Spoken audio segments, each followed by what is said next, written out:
سورہ انبیاء کی آیت نمبر 105 اور 6 کا ترجمہ تفسیر پڑھنے سننے کی سعادت حاصل کریں گے۔ اعوذ باللہ من الشیطان الرجیم، بسم اللہ الرحمن الرحیم۔ وَلَقَدْ كَتَبْنَا فِي الزَّبُورِ مِن بَعْدِ الذِّكْرِ أَنَّ الْأَرْضَ يَرِثُهَا عِبَادِيَ الصَّالِحُونَ۔ ترجمہ کنز العرفان، اور بے شک ہم نے نصیحت کے بعد زبور میں لکھ دیا کہ زمین کے وارث میرے بندے ہوں گے۔ اس زمین سے مراد کون سی زمین ہے اور کتاب سے مراد کون سی کتاب ہے؟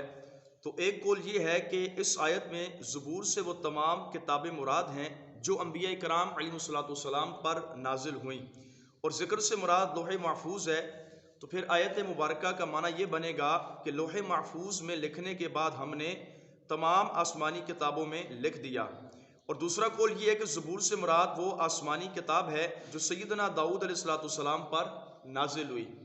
اب زمین سے مراد کون سی زمین ہے؟ تو اس کے اندر بھی مفسرین کرام کے مختلف اقوال ہیں کہ بعض مفسرین کرام کہتے ہیں زمین سے مراد جنت کی زمین ہے جس کے وارث اللہ تبارک و تعالیٰ کے نیک بندے ہوں گے، اور حضرت عبداللہ بن عباس فرماتے ہیں اس سے کفار کی زمینیں مراد ہیں جنہیں مسلمان فتح کریں گے، اور ایک قول یہ ہے کہ اس سے شام کی زمین مراد ہے جس کے وارث اللہ تبارک و تعالیٰ کے وہ نیک بندے ہوں گے جو اس وقت شام میں رہنے والوں کے بعد آئیں گے۔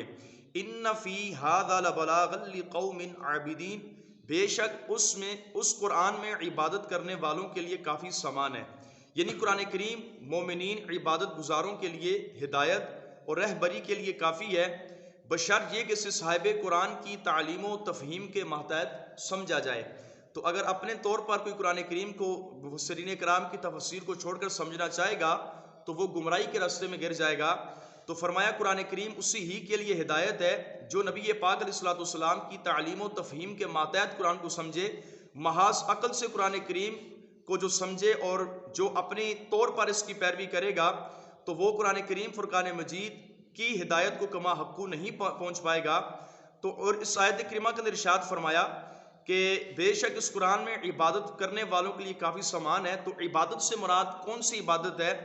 تو مفسرین کرام فرماتے ہیں کہ اس عبادت سے مراد نماز ہے، اور جو اللہ تبارک و تعالیٰ جل شانہ نے امت محمدیہ کو عطا فرمائی، اور بار فرماتے ہیں کہ اس عبادت سے مراد رمضان شریف کے روزے ہیں اور بیت اللہ شریف کا حج ہے، کہ جو لوگ نماز پڑھتے ہیں، رمضان شریف کے روزے رکھتے ہیں، بیت اللہ شریف کا طواف کرتے ہیں، خانہ کعبہ کا حج کرتے ہیں، تو فرمایا ان لوگوں کے لیے قرآن کریم فرقان مجید کے اندر کافی سارا سامان موجود ہے، یعنی قرآن کریم کے اندر ان کے لیے بہت کچھ ہے۔